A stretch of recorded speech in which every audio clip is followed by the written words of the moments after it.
Luke 12:15. Then he said to them, "Watch out. Be on your guard against all kinds of greed.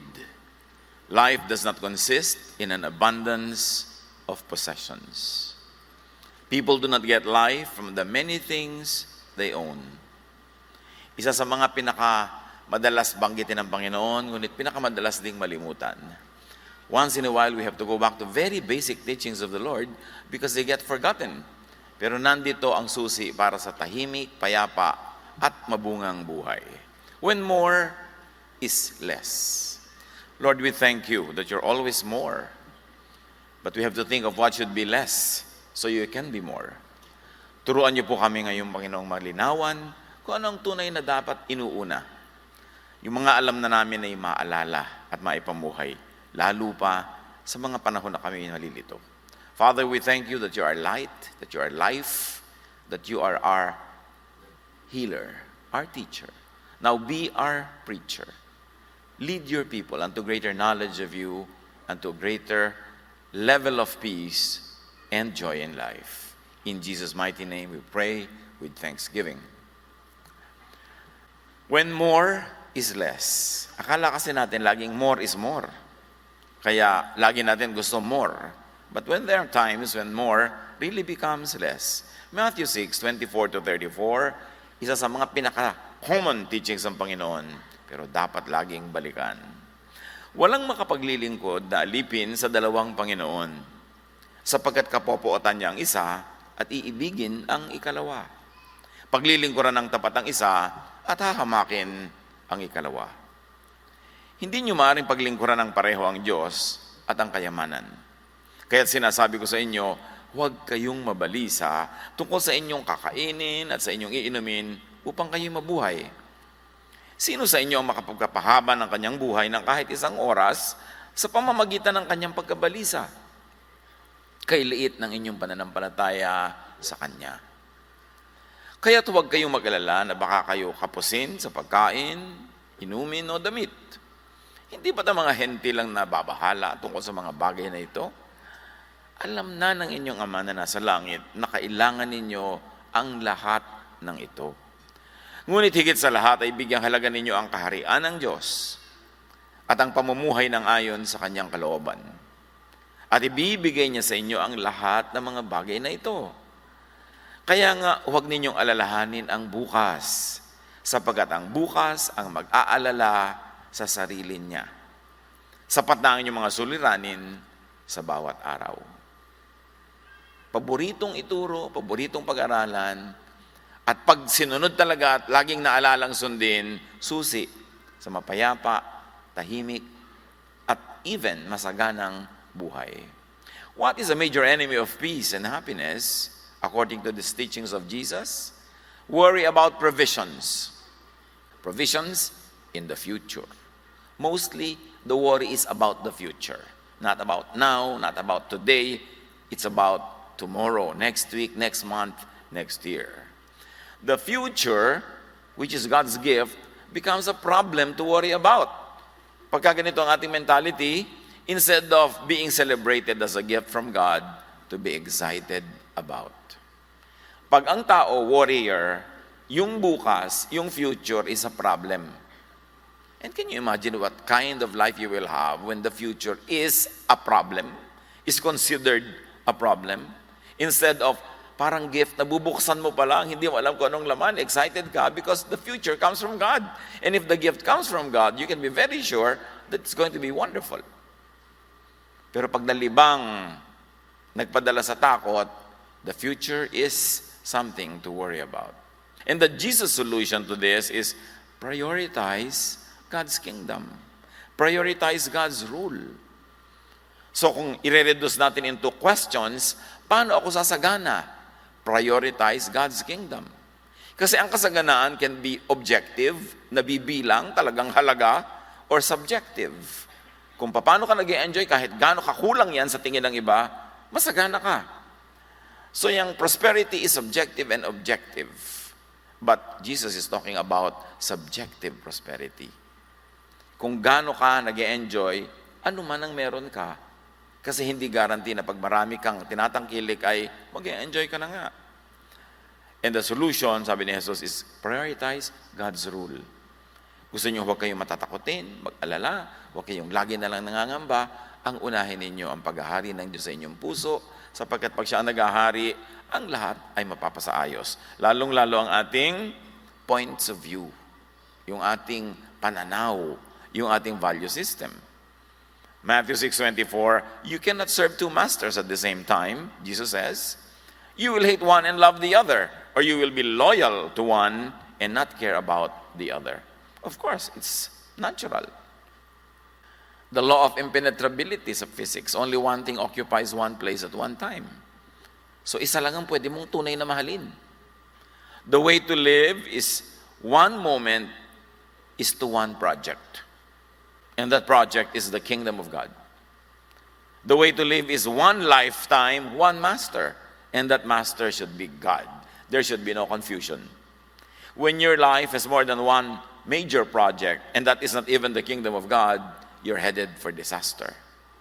Pero pagka ang iyong one lifetime project and master ay Diyos, yun ang susi. Sundin muna bago mo malaman na effective pala, totoo pala. You cannot serve God and money at the same time. Matthew 6:24. The way to live is not one lifetime, two projects, one lifetime divided between God and money. Sa isip, alam na natin ito. Memorize pa nga kumisan. Pero yun ba talaga ang pananaw natin na umiiral sa pang-araw-araw na buhay that defines us? 1 Timothy 6:10, the love of money causes all kinds of evil. Not money itself. Because money can be used well. Money can be used for very godly purposes. But the love of money is a causing of a lot of evil in our lives. Some people have turned away from what we believe because they have want to get more and more money. But they have caused themselves a lot of pain and sorrow. Sabi niya, talagang yung sobra mong pag-ibig sa pera, pag-Diyos sa pera, ang pinag-uugitan ng napakaraming kasamaan.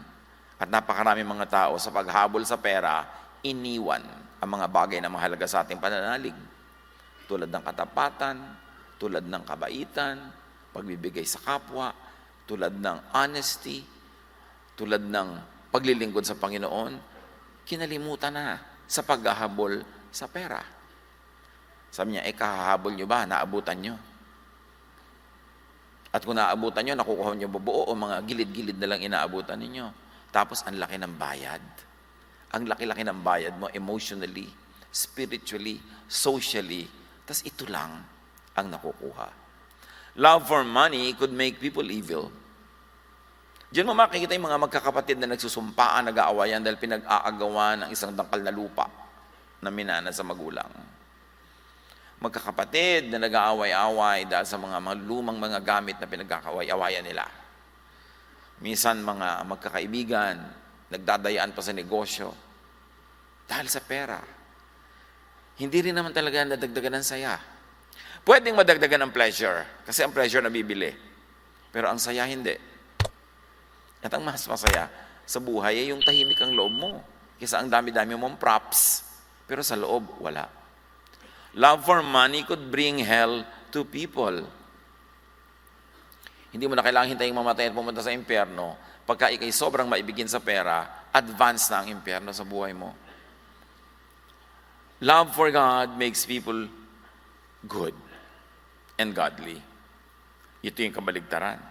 Love for God brings people to heaven, the kingdom of God. Yung heaven na nandun pa sa malayo at yung heaven na nandito na ngayon sa buhay natin. Pag maibigin ka sa Diyos, inilalagay mo ang pera sa tamang lugar, mahalaga pa rin ang pera. Laging mahalaga yun. Pero nasa tamang lugar. Hindi siya ang number one. Yung mamimili ka, makikipag-away ba ako o pera? Yung pinipili mo, wag na lang, para peace na lang. Pwedeng nakuha niya yung pera, siya nakabili ng kotse. Wala kang kotse, siya meron. Pero guarantee ba na masaya siya kaysa sa'yo? Kumisan nga, pag ikaw pa yung nanalo, dahil anak ka naman Diyos, kahit na kumisan nakakalimot, binabagabag ka ng budhi mo. Hawak-hawak mo yung pagkamahal-mahal na bag. Pero alam mo kung gaano karaming empleyado mo, sana nadagdagan mo ang sweldo at bonus kung hindi ka lang bumili ng 1,000,000 peso bag. Tapos yung bag hindi mo magalusan, ay mo malagyan, kulang nila, ilagay mo sa estante, punas-punasan. Naging Diyos. Kaya tuloy hindi mo maiwan, baka manakaw. Samantalang yung kumari mo na ang bag niya, supot. Iniiwan-iwan niya talaga, inihahabol pa nga sa kanya ng iba. Supot niyo po, supot niyo po. Ay, oo nga pala, ang aking supot. May wisdom din yung hindi masyadong mahal yung mga gamit mo, hindi pinagnanasaan ng iba. Our time should be focused on God. That's what Jesus is saying. You all know that already. That's not something new. But it is something to renew in our minds and in our mindset and in our lifestyle. Because our time should be focused on God's kingdom. And that kingdom is not over there in the clouds only. Well, it is also there. More importantly now, that kingdom is God's kingship in our lives today. Pagka sa mga pinipili mo yung maka-Diyos na choice, hindi yung makapera, God's kingdom is in you. Because sabi ni Jesus yun, the kingdom of God is in you. Within you. The kingdom of God is in your thought, in your heart, in your feelings, in your everyday life. And you can always bring the kingdom of God into your life pag inuuna mo ang Diyos. Our hearts and minds, our lives must be God's kingdom, must be ruled by God. And that is heaven on earth. Our lives must be defined by Godness, which of course was fine-tuned by Jesus into what we call Jesusness. Is that what defines us? The kingdom of God says, don't worry. The kingdom of the world says, worry. Marami kang babayaran, marami kang kulang. You must worry. Why don't you worry? The rule of God in our hearts is directly proportionate to our happiness. The more God rules, the happier we are. The less of God, the less happiness then. Matthew 6:25, sabi ni Jesus, so I tell you, don't worry about the things you need to live, what you will eat, drink, or wear. In other words, don't worry about the pambili. Kasi ang pinoproblema talaga yung pambili. So, in other words, the verse is saying, don't worry about money. Because you need money to buy all these things. When you worry about these things, your worry is actually monetary. The kingdom of God says, don't worry about money. Don't worry about how to buy all you want. The kingdom of God, according to Matthew 6:25, is life is more important than food. And this is not only biological life, but emotional life. Spiritual life is more important than food. And the body is more important than what you put on it. Hindi ka nade-define ng suot mo. Nade-define ka ng katawan mo. Yung katawan mo ba, panatag ang pintig ng yung puso kasi wala kang kaaway? O ang dami mong kagalit kasi nag-aagawan kayo for money, may kakompetensya ka, marami kayong mga samaan ng loob, balot na balot ka ng magandang alahas, pero yung puso mo ang bilis ng tibok, lalo pag nakikita mo siya. You are defined by your health. At mahirap maging healthy pag sobra kang maraming hinahangad sa buhay. Kasi lagi kang kulang, lagi kang naghahabol. Money is just a tool of production, it is not the product that we want. Money is only the means. It is not the end. Money is the road, not the destination. Ngayon, kung makakarating ka sa destination mo, which is happiness, without the money, better. Bakit ka ba talaga mag-a-apply pa ng visa? Bakit ka ba magre-reserve pa ng plane ticket, ng hotel, para pumunta ka sa isang malayong bayan? Di ba para ka sumaya? Pero kung nandun ka na sa likod nyo, nangunguyakoy ka sa ibabaw ng balde, tapos ang saya-saya mo na, di nakarating ka na rin doon sa destination without having to go through the route, without the expense. So your wealth is not really where you are, how much you have, how much you spend, but your state of the heart. Pwede rin naman siyempre masaya ka na nagbiyahe ka, pero hindi lahat yun guarantee. No guarantee that it will happen. So, don't sell your soul to the devil just to be able to get the money that you need for a vacation. Because a vacation is in the mind. Kahit na ipikit mo lang yung sarili at sa guni-guni mo, ay lalangoy-langoy ka sa Palawan. Buti pa, minus the dikya. Pero kung talaga makakarating ka doon, maganda if you don't have to diminish the kingdom of God in your heart. Yun ang importante lagi. Hindi natin minamaliit yung may binili ka, nagsaya ka, nagpasyal ka. Pero at what expense? If it's at the expense of your spirit, of your relationship with God and with other people, it's not worth it. Yun ang sinasabi ni Jesus. Hindi niya sinasabi, huwag kayong kumain, huwag kayong mag-isip ng kakainin, pero huwag yan ang una. Kasi pag natutuwa ang Diyos sa'yo, problema ba na padalang Kanya ng kailangan mo? Pero kung di siya natutuwa sa'yo, kahit anong pagsisikap mo, magpagulong-gulong ka dyan, hirap na hirap ka. O magkaroon ka man ng pera, which is the tool, hindi dumadating yung product that you want, which is the happiness. The rule of God in your life means all that. Life filled with Jesusness is more important than life filled with money without Jesus. Pero kung may money na, may Jesus pa, wow, double, masarap. Pero hindi naman lagi yun magkakambal. At ang pinag-aaralan natin mga kapatid, kung kailangan pumili, huwag ka malito. Choose Jesus. Choose Jesusness. But if you can have both without having to sacrifice your spirit, that's a double blessing. Matthew 6:27, you cannot add any time to your life by worrying about it. You cannot make life better by worrying about it. In fact, the more you worry, the more you shorten your life. So sabi, huwag kang maging warrior. Pag sobra kang warrior, nakakalimot ka kung sino ang Diyos, kung sino si Jesus, at sa kanyang mga pangako. Matthew 6:31-32, don't worry and say, what will we eat? Or what will we drink? Or what will we wear? That's what those people who don't know God are always thinking about. Huwag nyo na ito sabihin lagi sa nanay nyo na nagwaworry, ano yung susuot mo? May baong ka ba? Ano lulutuin natin mo? Mami, Matthew 6:31. Matthew 6:31 pala ha? O sige, hindi ako magwaworry. Bahala kayo mamya. Misa kasi sobrang nating pinapahirapan yung warrior kasi siya yung responsible kaya siya nagwo-worry. But you know, if you work and do your part, the warrior member of your family will worry less.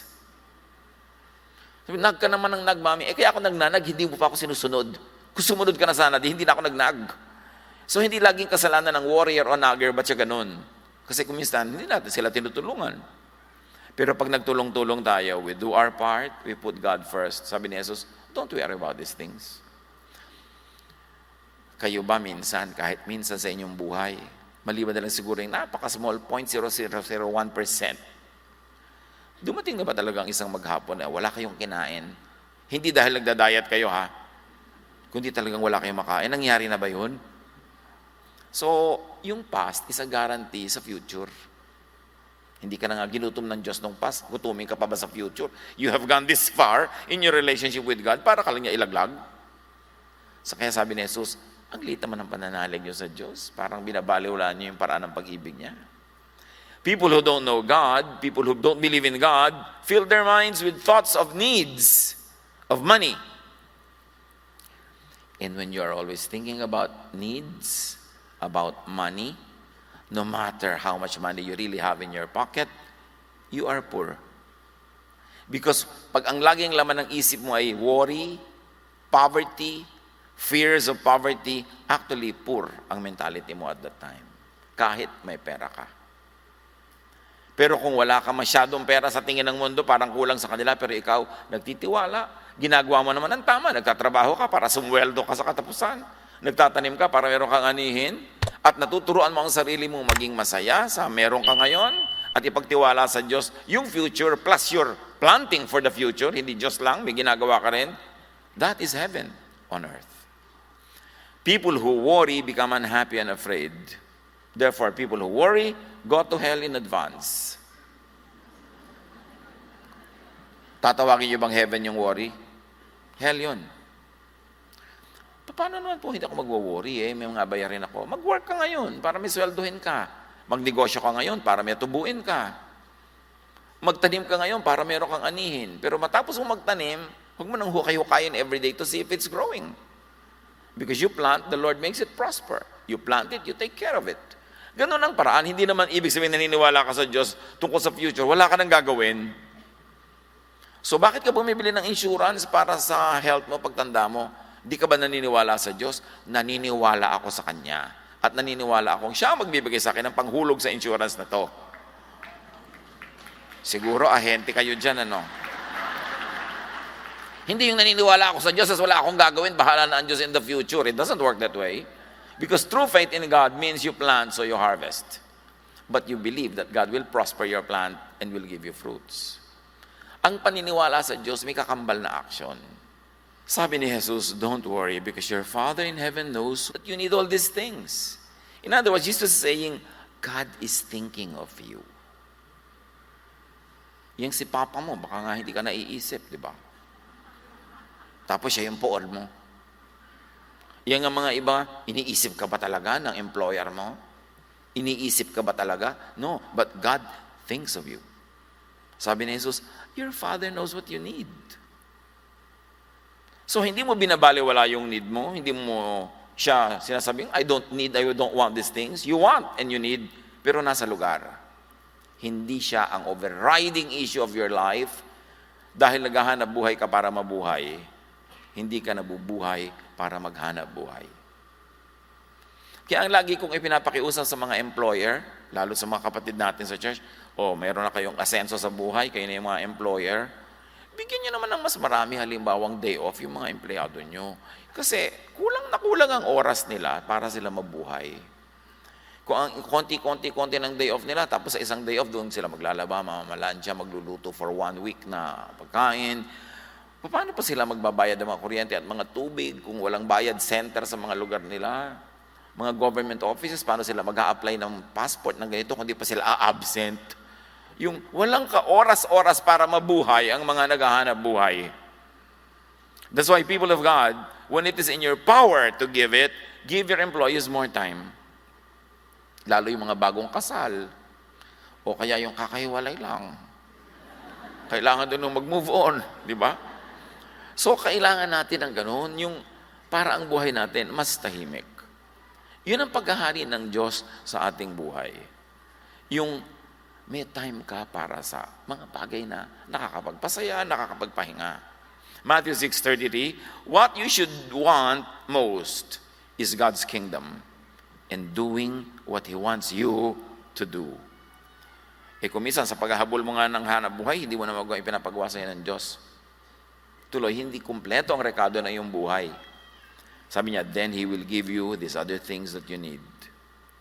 Seek first His kingdom and His righteousness, and all these things will be added to you.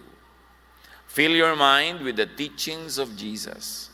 Make space in your heart for the teachings of Jesus. Ang gaganda ng teachings niya, at alam natin siguro 95% lahat, pero ina-apply ba natin? Na ang tunay na kaligayahan ay hindi maghiganti, kundi magpatawad. Yun ang Jesusness. Lagi kang tinatanong, Pastor, what is the best revenge? Ano pong best revenge sa nag-drop sa akin na girlfriend ko? Anong best revenge sa nagtaksil sa akin? You know the best revenge is to not even have to think of taking revenge. Dahil nag-move on ka. Ang best revenge is not to dedicate anymore 1 minute of your life to this person who betrayed you. Pag nagpaplano ka maghiganti, pagod na pagod ka magpaganda para dumaan ka, manghinayang siya. Hindi ka pa nakaka-move on dahil siya pa rin ang focus mo. The best revenge is to forget that this person exists and to just live your life the way God wants you to live it. Don't dedicate any more effort to impress o manggalit o manakit. Kasi pag ganun, hindi ka pa talaga malaya sa Kanya.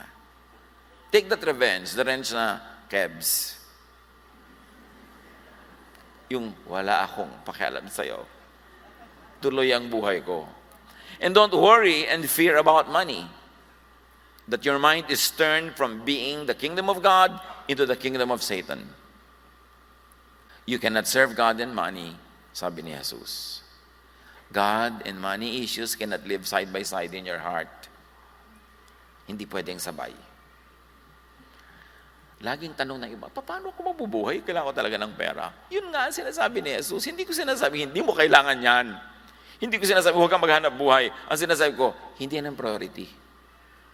Kung kailangan kang pumili, piliin mo yung kung ano yung kingdom of God. Merong mag-asawa, Kumikita naman sila ng sapat naman. Pero naaakit yung isa na mag-abroad pa para marami silang mabili. Tatanungin nila ako, saan ba kayo sasaya talaga? Yung magkasama po kami. O di ganyan. Pagkasyahin nyo kung ano yung meron kayo. Pero kung meron talaga kayong kailangan project, maghiwalay muna kayo sandali. Pero may deadline, hindi habang buhay. Hindi yung kasabihan nila na nasa Saudi Arabia ka hanggang May. Hanggang May langis. Talaga walang uwian ito, no? So, tumanda ka na, hindi mo sila nakasama, masaya ba yun? Hindi ko minamaliit yung sakripisyo ng mga tao naghihiwalay. Pero ang tatanong nyo lagi sa sarili nyo, is it really worth it? Siyempre may monetary benefit. Pero ang hindi natin nabibilang yung emotional na bayad. Yung spiritual na bayad. Yung social cost of all of these things. Yun ang tinatawag ni Jesus na kingdom of God. Yung payapa, tahimik, masaya, yun ang kingdom of God. Hindi sinasabi niyang mayaman, masagana, mariwasa. No, yung kingdom of God. Matthew 6:34, so don't worry about tomorrow. Sabi niya, kung check-checkin ang mga nandito ngayon, kung sino yung pasado dito, don't worry about tomorrow. Check kayo o X, kayo na lang magsabi niyan. Don't worry about tomorrow. Each day has enough trouble of its own. Tomorrow will have its own worries. Focus on what you need just now, just for today. Because most of the time, if not all the time, kasya naman for today. What makes you worry is tomorrow. There should be enough kung para sa ngayon lang. So don't divide today's provisions for the needs of today and tomorrow kasi ang magiging ending, kulang. Kulang yun. Tomorrow's need will receive its own supply tomorrow. Cross the bridge when you get there. Don't overthink about the future. James 4:13-16. Some of you say, today or tomorrow we will go to some city. We will stay there a year, do business, and make money. Listen, think about this. You don't know what will happen tomorrow. Your life is like a fog. You can see it for a short time, but then it goes away. So you should say, if the Lord wants, we will live and do this or that. Laging kasama ang Diyos sa equation. Nagpaplano ka, if God wills. If God allows it, then it will happen. Which really means, hindi mo pinagpipilitan. When the door is closed by God, hindi mo pinagpipilitan. Malalaman mo ang God's will kasi kusang nangyayari, it unfolds. Yung tulad ng narito tayo ngayon, I have no doubt na God's will. Kasi hindi natin to binalak. Wala sa kabalak-balak natin magpunta dito sa bulwagan na ito. Walang-wala. Isang Martes ng umaga, naghanda kaming pumunta sa meeting with the Cultural Center of the Philippines para sa 2 p.m. meeting.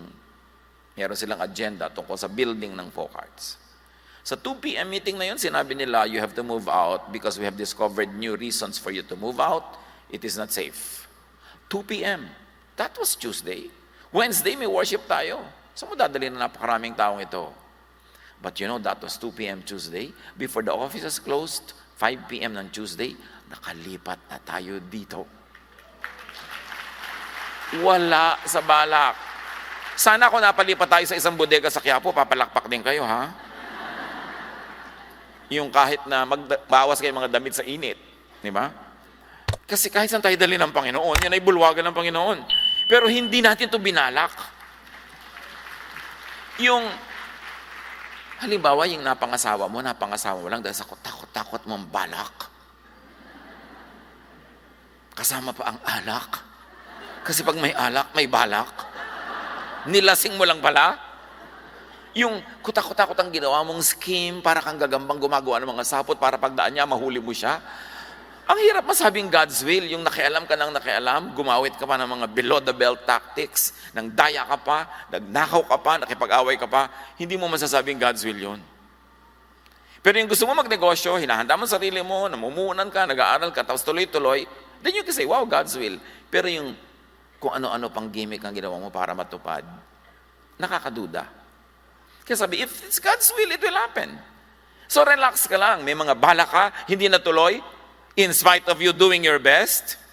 Katulad ibang lumalapit sa akin, Pastor, ikaw 7 board ko na po. B-O-R-D anak o B-O-A-R-D? Diba? Kasi, so, hindi ka pumapasa, may ibang balak sa'yo ang Diyos. Una, nag-aral ka ba mabuti? Yes. Pinanda mo ba ang sarili mo? Yes. Hindi ka pa rin pumasa 7 beses na, baka gusto ng Diyos, mag-artista ka. Subukan mo. Diba? Itakasa na yung pinto, huwag mo ipagpilitan. Kasi pag gusto ng Panginoon, although may mga gusto ang Panginoon na kailangan mo ring paghirapan, pero alam mo na hindi ka pinipigil, mahirap lang talagang gawin yun. Pero dapat kang makiramdam kung ano ang ginagawa sa iyo ng langit. At yung pagpapayaman na yan, makaramdam ka, kung gusto mo magnegosyo, gusto mo makuha to, gusto mo makuha yung pwesto na yon, kung ano-ano nang pinaggagawa mo sa buhay, na sa suffer na ang spiritual life mo, you know, hindi yan ang will ng Diyos para sa iyo. Kailangan sang-ayon ng langit sa ginagawa mo. Jeremiah 29:11, I know the plans I have for you. I have good plans for you. I don't plan to hurt you. I plan to give you hope and a good future. Sabi niya, I know the plans I have for you. Plans to give you hope. Plans to prosper you, not to hurt you. So may plano ang Diyos. Ang tanong lang, tugma ba ang plano mo para sa'yo sa plano ng Diyos para sa'yo? Mahirap naman makipagtunggali sa Diyos, nakikipag-agawan ka ng manibela ng iyong buhay. Kaya kailangan makiramdam. Spirit-led ka. Let God plan your life and lead your every step. You live your life now, day to day, in pursuit of God's kingship. Psalm 37:23-24, if you do what the Lord wants, He will make certain each step you take is sure. The Lord will hold your hand, and if you stumble, you still won't fall. Yun ang ganda, na ang sinusunod mo yung landas ng Panginoon. Hawak ka niya sa kamay, inaakay ka niya. Matapilo ka man, hindi ka mahuhulog kasi hawak ka pa rin niya. So do what the Lord wants. The steps of a good man are from the Lord. Sabi ng Revised Standard Version. So among the choices, alam naman natin to, it is not always clear what the Lord wants. Diba? Hindi naman laging malinaw kung anong gusto ng Diyos. Pero merong malinaw yung ayaw niya. So by process of elimination, you can already remove that which you know God doesn't want for you. Konti na lang yung matitira. At doon ka na lang mananalangin, makikiramdam, magtatrabaho para malaman mo which among those that God allows ang best for you. Eliminate muna yung alam mong ayaw ng Diyos. What God doesn't want for us is that which is on Jesus. Pastor, paano ko po malalaman kung ayaw ng Diyos? Well, it is not peaceful, it is not restful, it is not loving in method and in result. It is vexing, stressful, consuming in method and result. You know that that's not what God wants for you. Yung pag ginawa mo, wala ka nang natirang oras sa sarili mo, nawalay ka na sa lahat ng mahalaga sa iyo, nako-compromise pa yung mga pananalig at mga paniniwala at ang iyong kabutihan, you know that God doesn't want it for you. Huwag ka malito. Huwag ka maglito-lituhan dahil maraming benefit. Nakakalito po kasi. Hindi nakakalito yung nililito mo sa sarili mo kasi naaakit ka doon sa benefit. Pero alam mo kung anong ibabayad ng iyong spirito. Huwag ka malito. At huwag ka maglilito-lituhan. Kasi pag umalis ka sa root ng Panginoon, nawawala yung hawak. Ikaw ang bahala sa buhay mo. Importante, unahin ang kingdom of God. Pastor, meron pong offer sa akin, ang laki-laking difference ng sweldo. Kaya lang po talagang sobrang hirap ng trabaho, mapapagod ako, bla bla bla. O gusto mo ba yun sa buhay mo? Pag naman lumaki income mo, hindi naman ibig sabihin, lalaki yung enjoyment mo, dadami lang humihingi. Gusto mo yun. Sinabi ni Solomon, the more money increases, the more those who consume them. Kasi pag wala kang pera, wala ka naman kamag-anak. Pag nagkapera ka, natutuntong ka kahit 3rd degree. Hoy, yung nanay ko, inalagaan ng nanay mo ng 3 days nung panahon ng hapon. Therefore, di ba? Therefore yan. So, is it really worth it to have a lot of money? Is it really worth it? God doesn't want us to be consumed by greed and by pride. 1 John 2:16, ang lahat ng nasa sanlibutan, ang pagnanasa ng laman, ang pagnanasa ng mga mata, at ang pagmamalaki sa buhay na ito ay hindi nagmula sa Ama, kundi sa sanlibutan.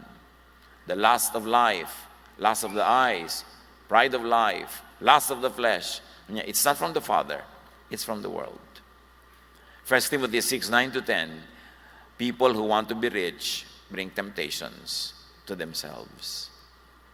They are caught in a trap. They begin to want many foolish things that will hurt them. These things ruin and destroy people. The love of money causes all kinds of evil. Some people have turned away from what they believe because they want to get more and more money. But they have caused themselves a lot of pain and sorrow. Look around you, or look at your own life. Look at the lives of people that sometimes we admire. Nung dumami ba talaga ang pera nila ay dumami ang saya? Dumami ba talaga? Yang pera, mahalaga lang pagkawala at pagkonti. Pero pag marami na, hindi na kasing halaga nung tulad nung kung konti. Halimbawa, nagkaroon ka ng 1,000, wala ka, di ba? Ang halaga nun, buhay mo talagang naiba. Pero pagka kumikita ka na ng 100,000, nadagdagan ka ng 1,000, will it really make a difference? And then you come to a point when you have 10 million, mahalaga pa rin yung additional 1 million. But when you have already 50 million, nadagdagan ka ng 500,000, bali wala lang sa yan. These are just numbers added to your bank account o nadagdag doon sa salansan mo, pero hindi proportionate yung happiness mo sa pagkakaroon nun. Because may saturation point ang material things. Yung una lang na konti, ang maximum ang effect sa'yo. Pero pag dumadami na sobra yan, halos wala ng effect. Pero may negative effect, dumadami ang yung worry. Dumadami ang iiwasan mo. Dumadami ang compromises mo. Dumadami ang yung bayarin. I always love recalling this story, and let me recall it again. I was away in this country for some time, and then after I came back, a friend of mine, who's a very close friend from way back, nag-dinner kami.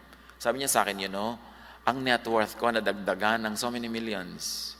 Wow, di good. Sabi ko, ikinuwento niya sa akin lahat ng mga nadagdag na kayamanan niya. Kaya lang hinahabol siya ng mga tao. Dami. Lahat ng uri ng tao hinahabol yung pera niya. Tapos mga empleyado niya nag-aaklas, nag-welga. Mayroon pa silang mga threat sa buhay nila, may gusto pang kumidnap sa kanila. Yung ganun na nangyari. Sabi ko, teka, yung kama mo, nabigay sa'yo ng mama mo na antik na malaki, dinagdagan mo ba? Sabi, hindi, ang lapad na nga nun eh. Yung kotse mong 3, ginawa mo na bang marami? Sabi, 3 na nga, hindi ko magamit lahat, di 3 pa rin. Gano'ng karaming steak na kinakain mo ngayon sa isang linggo? Kasi dati, once a week, may steak siya eh. Sabi niya, once a month na lang, kasi alam mo naman, may edad na tayo. Yan naman pala, hindi mo dinagdagan yung kama mo, hindi din mo yung steak, hindi mo dinagdagan kotse. Para ano yung nadagdag mong pera? Walang idinagdag na ligaya sa'yo. Ang dinala sa'yo, kutakot-takot na problema. So, importante na when we have what we need, we shall be content with that. Because by having more, sometimes you pay more. But you don't enjoy more. Kaya huwag padaya. Ngayon, kung mahalaga sa inyo, i-grow yung business nyo, i-grow yung mga numbers nyo, do it. But not at the expense of your personal joy, your happiness, and your peace.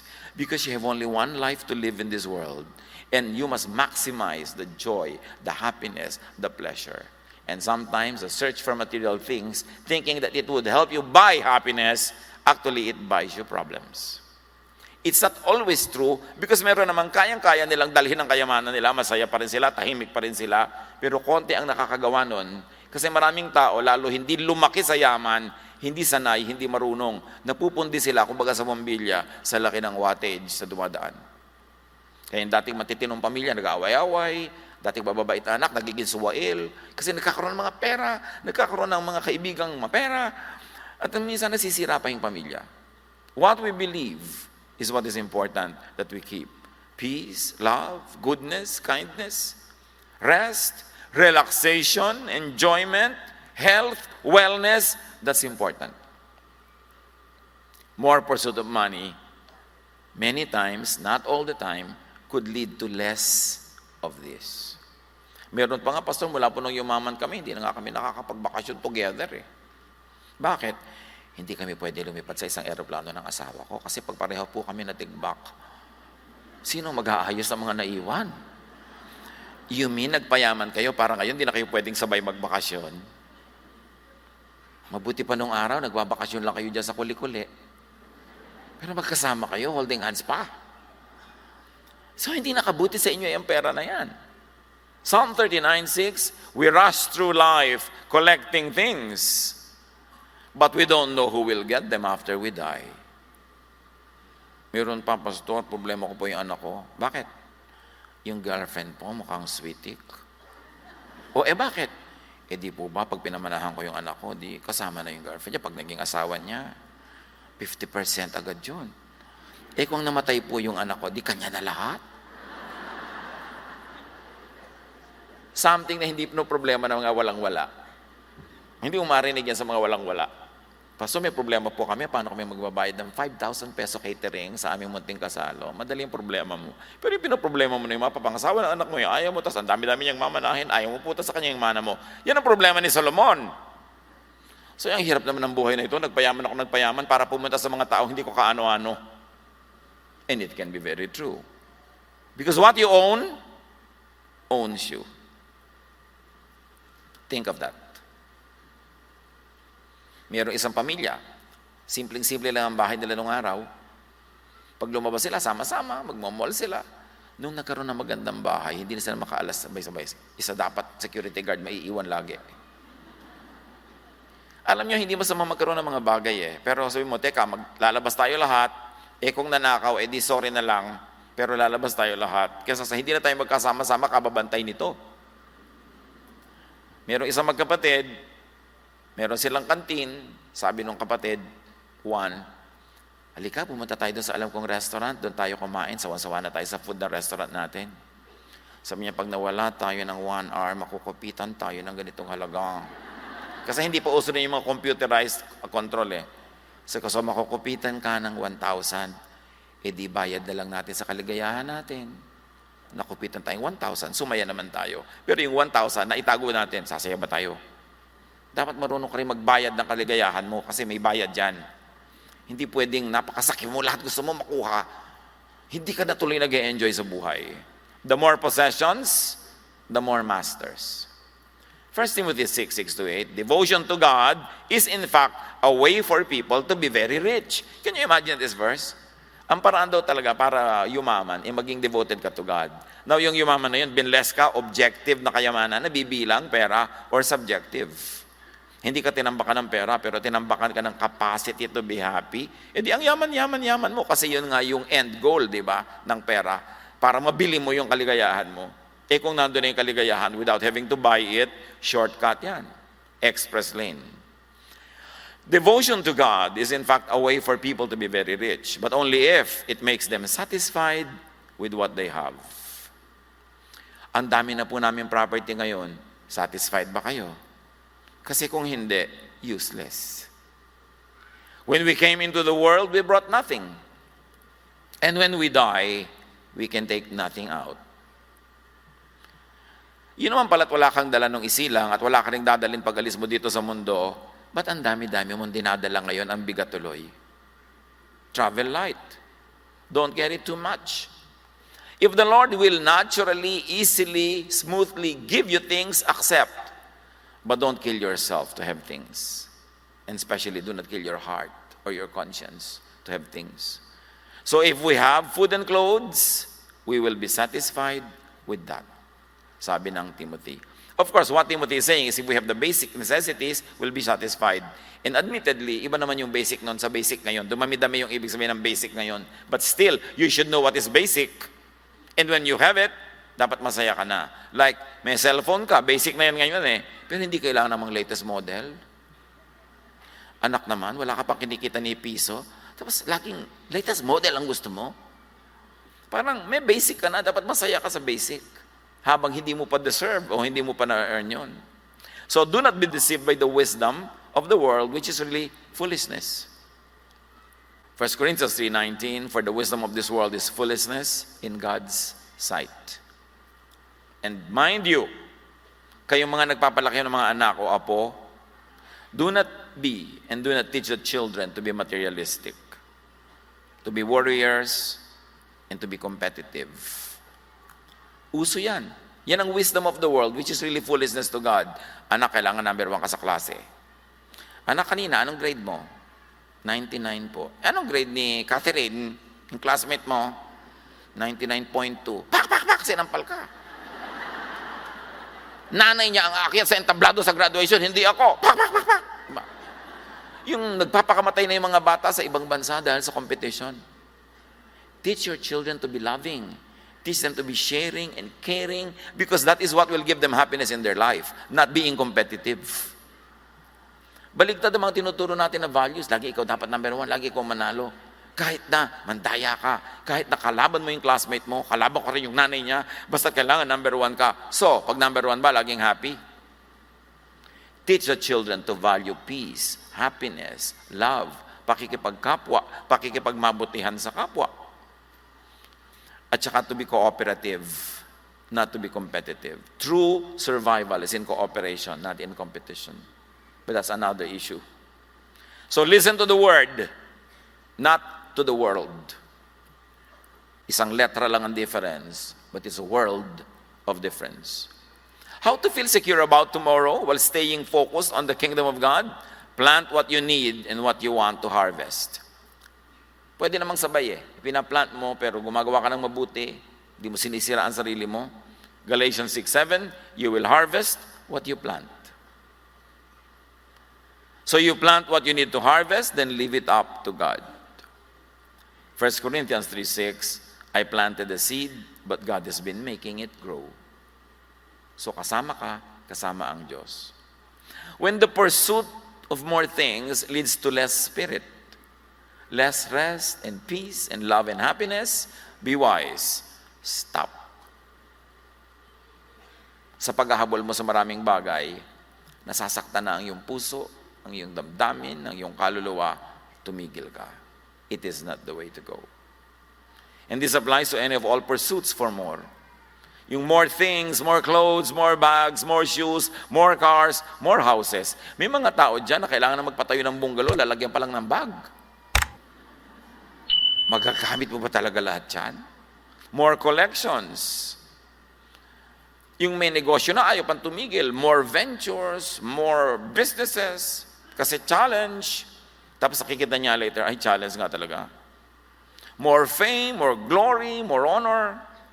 Higher grades, higher IQ. Smaller waistlines. Hindi na matapos-tapos yan. Di ba? More admirers, more people, para mas maraming mainggit sa akin o tumanghod sa akin. This applies to all pursuits for more. Kahit na yung more responsibilities, more positions, more boards to join, more committees, more appointments to keep, more schedules and more activities, hindi yan guarantee of happiness. Ang kailangan ng tao, freedom to be able to adjust to what needs to be done for the day. Kaya kung minsan mayroong magsasabi sa akin, Pastor, kayo po magkakasal sa akin. Kailan ba? 3 years from now po. Anak, sabihan mo na lang 1 week before. Magko-commit ako sa'yo, tapos biglang nanalo ako ng world tour, natapat sa kasal mo, hindi matutuloy dahil kasal mo. Pero Pastor, once in my life lang po yan. Once in yours, but every day in mine. May kinakasal ako. So wala na akong magagawa sa buhay ko dahil overcommitted ako sa'yo. Kaya mga kapatid, kahit po kayo nag-i-invite, birthday, kung ano-ano, dapat may kasamang freedom. O ini-invite kita because I like you, I love you. Pero kung sa araw na hindi ka makarating dahil tinamad ka, ay di wag ka pumunta. O may iba kang naisipang gawin, eh di yun ang gawin mo. Pero kung makakapunta ka, nice. Dapat ganun, hindi iimbitahin ka, pero wag na wag kang hindi dadalo. Yung, wag mong papalitan niya. Yung, itinatali mo ako, no? So, mahal mo ba ako or not? Bakit mo ko iniimbita? So, ganun dapat freedom binibigay natin. Let's not overcommit. Because overcommitment also means unhappiness. Kahit sa mga ministries. Yung sa'yo na lahat ang ministry.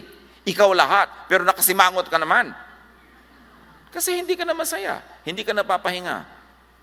Alam niyo yung mga disciples ni Jesus, busy sila pagpapagaling ng mga tao, pagpapakain, pagpe-pray. Mark 6:31. Jesus and his followers were in a very busy place. There were so many people that he and his followers did not even have time to eat. Jesus said to them, si Jesus to, "Come with me. Shh. We will go to a quiet place to be alone. Then we will get some rest." Kita niyo si Jesus? Mahal niya yung mga workers niya. Hindi yung, sige, mamatay kayo, mapagod kayo kasi naglilingkod tayo sa mga tao. Pahinga tayo. Kailangan ganun. Kahit sa ministry. Hindi ka na gusto ng Diyos na pagod. Kaya nga siya merong Sabbath, may pahinga. Although hindi mo gagawin just yung Sabbath, pero observe it for your benefit. More is less when there is less Jesusness. Dapat siya yung marami. Kaya sabi ni John, he must increase, I must decrease. What should increase? Jesus and Jesusness in our lives. Luke 12:15, then Jesus said to them, "Be careful and guard against all kinds of greed. People do not get life from the many things they own." Hindi ka makakagata ng ligaya, ng saya ng buhay sa mga ari-arian. More things could even mean less peace, less rest, less time, less happiness. Be wise and see in your life when more is less. Dear Lord, thank you that you love us. You remind us that life is precious, time is precious, that we should live in Jesusness where we can be fruitful and at the same time we enjoy life, we enjoy our loved ones, and our loved ones also enjoy us. Pagbulay-bulayan natin sumandali kung anong personal application nito sa ating mga buhay in some moments of silence with the Lord.